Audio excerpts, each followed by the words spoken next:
Hi, I'm Scott Beaulier, Director of the Johnson Center for Political Economy here at Troy University and host of EconVersations. On tonight's show, we have a very special guest, a colleague of mine in the Sorrell College of Business and an Associate Dean on the Dothan, Alabama campus, Skip Ames. On tonight's show, Dr. Ames is going to talk about two of the areas he focuses a lot of his energy in the classroom and his research: ethics and entrepreneurship. Free societies require both of these, people to behave ethically and adhere to the rules of the game that are in place governing them. And certainly we need entrepreneurship to be promoting the good and desirable things that are important in a free society, things like better health care, things like new businesses, things like more goods and services that become available to people. So the entrepreneur plays a vital role in promoting prosperity, but how he behaves in a given economic environment depends greatly on the rules of the game and the ethical landscape. So we're very lucky to have you here tonight, Skip. Thanks for joining us on the set. Thanks. Let's get into first your background a little bit. You're a trained attorney. You practiced for a long time and then decided to come back to academia a few years ago and teach business law and business ethics down on the Dothan campus. Right. What inspired that change, and how's it going being back in the classroom? Loving every minute of it. Yeah. I mean, it's really where I wanted to be, even over the years of practicing law. But as a practicing attorney, one is also a teacher, because when I did jury trial work, I was always a teacher in one capacity or another. But what I wanted to do was get back into academics. I was a JAG lawyer, which is an Army lawyer, for a number of years. And I wanted to go into teaching ever since I left law school. And when I left the military, I got an LLM degree, which is an advanced law degree from Harvard. And then I taught law school for 5 years. I taught criminal law, criminal procedure, and constitutional law. And then left law school teaching and went back into private practice to get back into jury trial work. And I was a lawyer. In the latter part of my career, I was a practicing attorney with the law firm of Hand, Arundel in Mobile, doing civil defense work, which involved a lot of business cases and what lawyers call business torts. But while I was there, I taught as an adjunct at the University of South Alabama College of Business. And that was sort of the transition for me. And I retired early from my law firm. Dean Edwards and I came in contact. He's the dean of the College of Business. He and I came in contact, and here I am. So I'm back doing really what I really love doing and what I've loved doing over the years. Even while I was in practice, I instructed lawyers and business people on ethics, legal ethics and business ethics. So I'm back doing what I want to do. I'm teaching courses, doing research and writing, and I'm doing the administrative phase of everything. So it's perfect for me. Well, it comes at a good time, because one of the big changes we're seeing in business schools and in business curriculum, driven largely by Enron and WorldCom and the mess of the early 2000s, is this return to an emphasis on ethical decision making, on classes just in ethics. Now there's a section on the CPA exams that focuses on ethics. So you're jumping back into it at a time where there's this demand for it. I guess one of my first questions for you is, how do you view the role of ethics in an organization? How does one behave ethically, but also focus on promoting the bottom line for the company, for example? There are really a couple of questions within that question. Each and every one of us, when we go into an organization, that includes you when you came here to Troy, it included me when I went to the Dothan campus. Each one of us brings sort of our package of ethics with us. And if you try to teach that, a lot of disciplines, philosophy, political science, can teach ethical decision making, like we make decisions every day of our lives. But when you transfer that over into a college of business or a business school, then we begin to think in terms of a category called business ethics. And that really involves the question, how do you make ethical decisions within a business environment? And that's really the role of a business school. If you were taking a course in philosophy, you may take a course in ethics from a philosopher. But within a business school setting, ethics is taught more as an applied subject, and it's also taught in a way that it enables managers who will be going out of this College of Business, and enables managers to make ethical decisions within a business environment. So the focus within a business school is slightly different from the focus that you'd experience in arts and science. And having said that, within that business school focus, when you study ethics and when you study ethical decision making, you really study it in the context of the business culture. And if you're looking for a center point or a center around which all of the discussions and conversations concerning business ethics will normally take place, it's in the setting of the business culture. And when we do that, we try to, at least I, when I teach my ethics courses, I try to focus on what happens when you leave home and you're one person and you're dealing with your family and everybody knows you in that setting and you're a member of your house of worship and you come into a business cultural setting. What happens to people under those circumstances? And that's been my focus over the years in ethics. I have not taken what a lot of people do in ethics and say, here's a rule, how do you abide by that rule? I think that's part of ethics, but what I've focused on over the last few years is why do good people, when they come into organizations, make bad decisions? And it's that study of ethics, I think, that's very important to business people. So when we look at ethics, it's in the context of a corporation or an organizational culture. And when you focus there, then you begin to think in terms of how does a manager who comes into a business create an environment as a manager, because that's their responsibility. How do they create an environment in a business culture where ethics is not just something that's thought of as a sidelight, where it becomes part of the culture, it becomes part of how they do things and how they think. And that leadership comes from the top. That comes from people who are in the managerial settings. The board, the officers, the managers, they all have to be sensitized to ethics. And that's what happened in an organization like Enron. I mean, these people may have started out as dysfunctional people, but my experience is that most of the people who make bad ethical decisions and who are continuing to make them are really not bad, they're not criminals at heart. They're not bad people.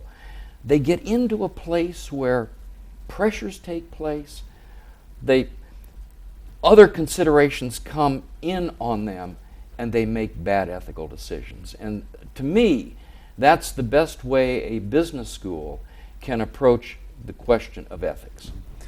Let's continue with this distinction that you're making between ethics in business and just ethics in ordinary life. It seems to me that the two must dovetail significantly. Like, behaving ethically in the home involves being honest and taking ownership in the decisions that you've made, you know, whether it was being impulsive and buying something that you couldn't afford, you know, and now you've hurt your family. There must be a lot of overlap in your mind between what behaving ethically in the family means and behaving ethically in an organization. Sure, there is. I mean, ideally, assuming you're starting out with an ethical person, you're not starting out with somebody who's dysfunctional. But ideally, the same person who does a great job as a parent at home and instills ethical virtues, really, in the children, and who goes to the house of worship and everybody says he's a wonderful guy. Ideally, that person would be the same functioning person in the organizational culture. But the ideal isn't reality.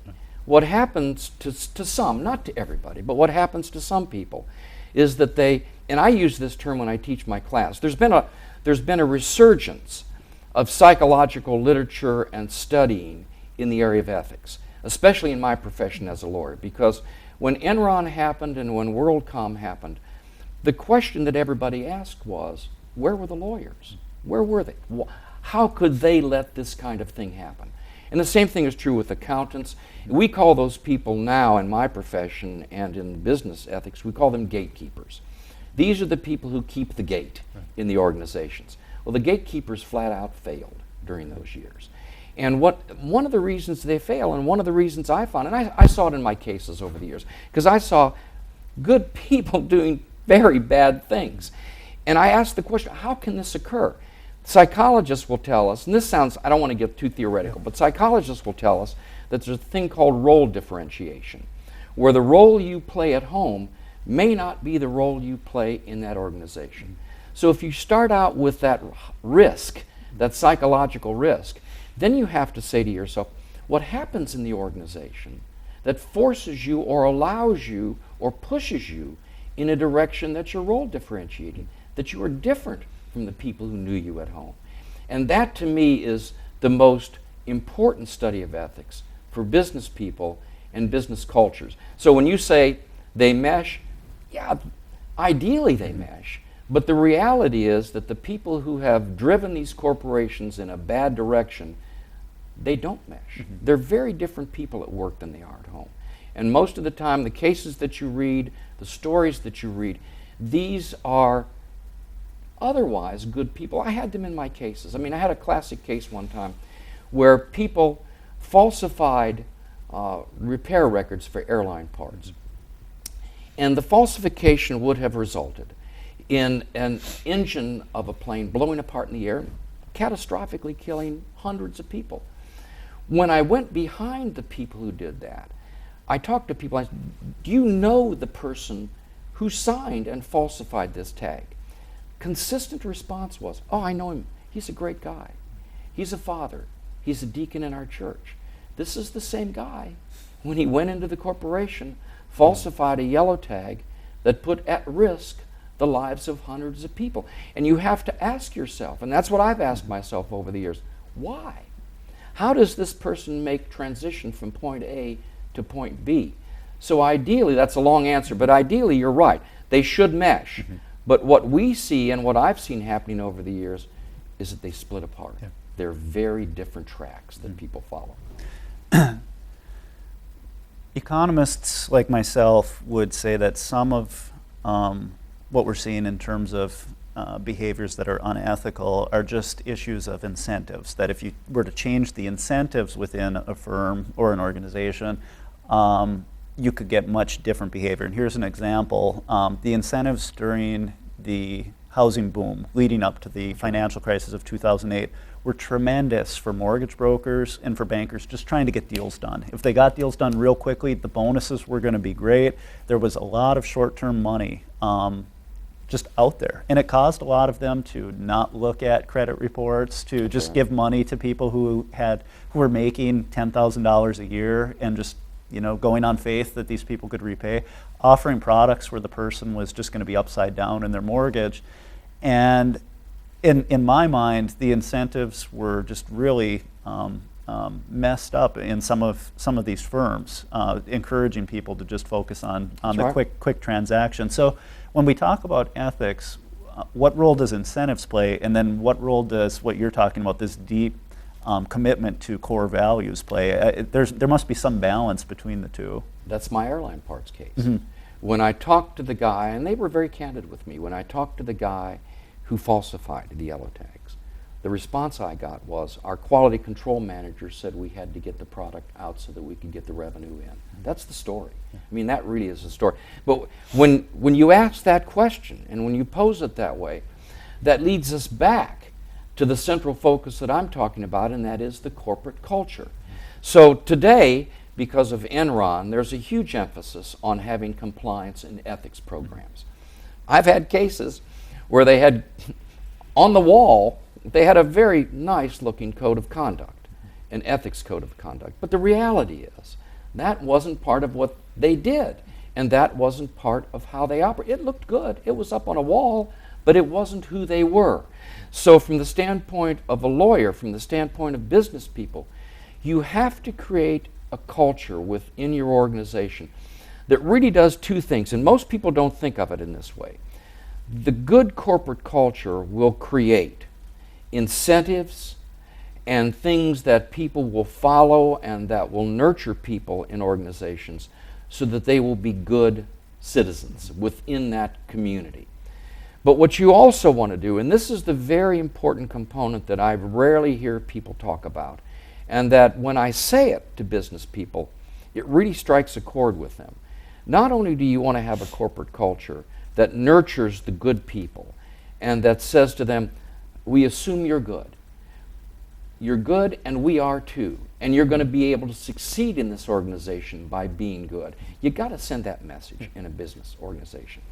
But you also have to create an organizational culture where the bad guy, the fella you haven't identified through your employment process, the person who is just sitting there waiting to be bad, and I'm overly generalizing, but the person who's sitting there waiting to be bad will ultimately look around and he'll say to himself, or she will say to himself, I'm not going to be able to do it here. This is not the kind of organization where I'm going to be able to succeed by being bad. So you want to create an organization that sends two messages to people. You can be good, and you are going to be able to succeed here. But if you're bad, this is not a home for you. Those are two very important dimensions to corporate culture. Now, that's only going to work if that message comes down from the top. And that's what happened in Enron. The message coming down from the top was poisonous. And it ate away the fabric of an organization, because people knew that if they were going to succeed in Enron, that's the kind of guy they wanted to model. What you have to have is an organization where they say, that's the kind of guy I want to model because he's a good guy.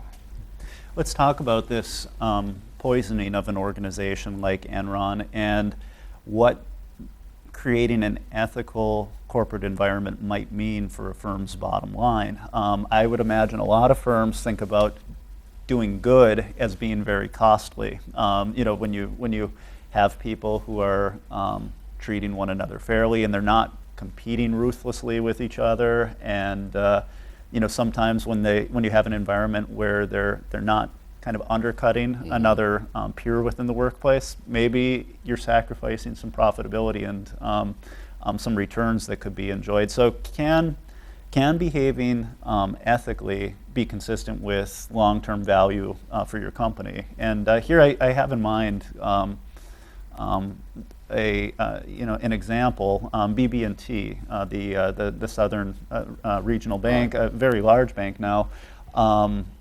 Their CEO, prior to the financial crisis, John Allison, put in place a set of core values that really focused on integrity, on what's good for your client long term. So they didn't get into the business of putting people into mortgages where they were just going to be upside down. If the numbers didn't work on the front end, where you're upside down from the beginning of this thing, you shouldn't be selling that product to your customer because it's going to hurt them in the long term. And it seems like a nice example of ethical behavior being consistent with long-term profitability and a successful company. But can this be more general than an example like that, or an example like Whole Foods, which tries to do this conscious capitalism? Let me tell you two things. Yep. When I taught at another school, it was an MBA program. One of the students, and this kind of stuff we're talking about is what I taught. One of the students one day said to me, he said, I've come to the conclusion that ethics and profits are mutually exclusive. Well, I was traumatized as a teacher. I was literally traumatized. But that was an opportunity for me then to really get into this. The fact of the matter is, if you want to look at statistics, the statistics that are coming out, and I don't think these are self-serving or biased statistics, the statistics that are coming out show that those corporations that are thought of as being ethical, in fact, are very profitable. They are doing well. And I think that comports with what you and I want out of a corporation. I do think that customers see that. And if they know they're being treated fairly, I think they respond. You don't have to say, hey, I'm an ethical company, deal with me. But profits and ethics are consistent with each other. It comes out when we're starting an entrepreneurship in Dothan, for instance, at our campus, entrepreneurship curriculum. One of the things, I wrote an article in the Dothan newspaper, one of the things I wrote about was that entrepreneurs have a unique and golden opportunity. They're starting a company, and they have a wonderful opportunity to start from scratch and build an ethical organization. Unique opportunities for entrepreneurs. One of the things you mentioned, you alluded to what lawyers and business people are now calling virtue ethics. And that comes from Aristotle. And the things that you mentioned are virtues. And what you want to do is to be able to make those virtues part of what you do. Because when people operate on those virtues, you don't have to tell them how to make a decision. They're making a decision from that perspective. the end decision, which is a good result, will come from those virtues. So when I talk about organizational cultures, you've hit at the heart of it. Those are the virtues, and those are the things that you want to instill in your organization. Makes a lot of sense to me. Let's shift gears just a little bit and talk about another hat you wear. So you're teaching students about business ethics and writing columns related to ethical decision making, but you're also in the Dothan community reaching out and trying to engage with entrepreneurs and bring entrepreneurial education into some of our programs at Troy University. Can you talk a little bit about what the big picture vision is for this project? I'll tell you why I was hired, for one thing. I mean, I'm a lawyer with 40-some years of litigation experience, but business people were my clients. And what I saw over the years was business people making very bad decisions. So when Dean Edwards and I talked, Judson Edwards is the Dean of the College of Business. When Dean Edwards and I talked, I told him that one of my goals was to establish an ethics center down on our Dothan campus. He said, great. He said, when you get down there, what I want you to do is talk to the business people and find out how you can make the College of Business relevant to that business community and beyond. And what happened was, when I got down to Dothan, I started doing that. I started meeting the business and the political leaders. And when I asked the question of them, I said, how can we make the College of Business relevant to you? The refrain I got back from everybody was entrepreneurship. And the reason for that is Dothan is an entrepreneurial city. So to begin an entrepreneurship focus on our campus, it's a natural fit. So we're not doing anything that's counterintuitive to our business and political leaders. The fact of the matter is we're doing everything that is intuitive to them and that what they want. So we're working on it for the 2013 catalog. We are now designing an entrepreneurship curriculum where we will be able to bring students in, teach them the skills of entrepreneurship. Entrepreneurship in many ways is intuitive. I mean, you don't take an introverted person generally and he's not going to become an entrepreneur. There's a certain entrepreneurial personality. But I think you can train people in entrepreneurial skills. They don't have to go out and start a business. We hope that those people, if they don't start a business, will go into the business where they work and bring that entrepreneurial thinking into that business. So what we're really doing is economic development. The fact of the matter is, entrepreneurship is a facet of economic development. And if you combine a campus that is focusing on entrepreneurship in a city that wants it, and that running along with that is not only entrepreneurial thinking, but ethical thinking. For instance, I'm going to be teaching a course in that entrepreneurship program that, for lack of a better term, it's called the Ethics and Law and Ethics of Competition. My focus will be to teach the students I'm teaching to go into the competitive environment with the knowledge of the law that constrains them, but also with the view that they have to compete ethically. If we can do that in Dothan, and you can do that in any course. It doesn't have to be in my course or any other course. If you can do that, then the entrepreneurs that we will get out of our program in Dothan will be well equipped to start those businesses that already have core values.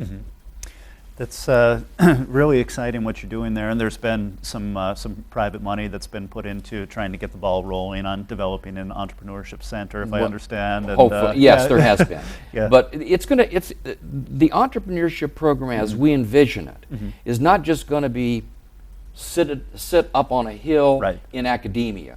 This is going to be a program that must involve mentors from the community. A very strong component of that program is going to be the business people in Dothan being willing to come in and help mentor our students. Dothan is a very interesting city. It's maybe 2 or 3 generations from the entrepreneurs who started it. I lived in Mobile for 27 years. Mobile is a very different city. It's a historic pre-Civil War city.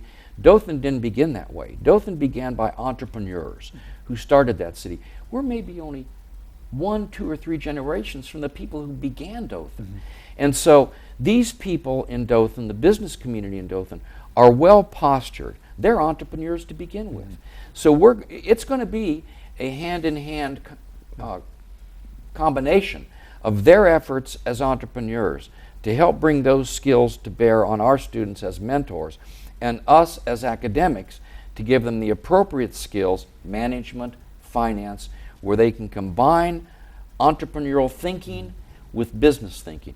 You put that combination together, and I think we will have a very, very good thing. That's not just going to benefit Dothan, that's going to benefit everybody. I mean, I hope our influence will be like a concentric circle that will move farther and farther out from Dothan. Yeah. And so we have nothing but high hopes to turn out good entrepreneurial students who think ethically. We have time for about one more question, and I'm curious, given what we've talked about with ethics and entrepreneurship, if you have any views about why the entrepreneur outside of a business school is viewed with such disdain by folks in the movie industry. If you look at a lot of the villains on movies, they're often business people and entrepreneurs. If you look at what the media has to say about business people and that elite 1% that is responsible for a lot of what's good in America, there's the 99% that are pretty hostile towards them. If you look at politicians, it's an easy group to attack and say they've gotten there unfairly. What's your view about what's behind all of this concern about the entrepreneur and his relationship to the rest of society? I think the entrepreneur, or let's go beyond the entrepreneur. If you take the entrepreneur and you take the business person, they are embroiled in the political debate that's going on in this country now. The people who criticize the entrepreneurs and who criticize the business people, for some reason, and I don't get it historically, I just don't get it. I mean, I understand it intellectually, but I don't understand it emotionally. They are against people who want to make a profit. Why they think that way, why they feel that way is beyond me, because the American dream was built on this sense of individualism.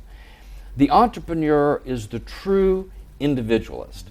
But going back to, you have to get the entrepreneur thinking not just of himself, but of the culture that he produces. Other than the political debate, the huge tension that's going on in this country today that's symbolized by a presidential election, other than this political debate, I don't know why an entrepreneur would be the target for any criticism. It's the entrepreneur who made this country. And if we can get more of them out there, they will be developing the economy of this country. Companies that are big don't start out big. They started out with a dream. They started out with people getting together. So every company we see operated in the United States at one time or another began by an entrepreneur. The entrepreneur, if anybody in this country, ought to be the subject of heaping of praise on him or her. They are the ones that are going to drive this economy. But they're caught up in a political debate. Yeah, it's an ugly debate. It's an ugly debate. We'll see if it softens any after the fall. Yeah. It's been great having you on the show, and we're so excited about what you're doing on the Dothan campus and what you're doing to help promote the center, both there and just through your constant communications with us up here. Come on back, and we'll talk more. I'll be back anytime you invite me. Wonderful. Excellent. Thank you all for tuning in tonight. Good night.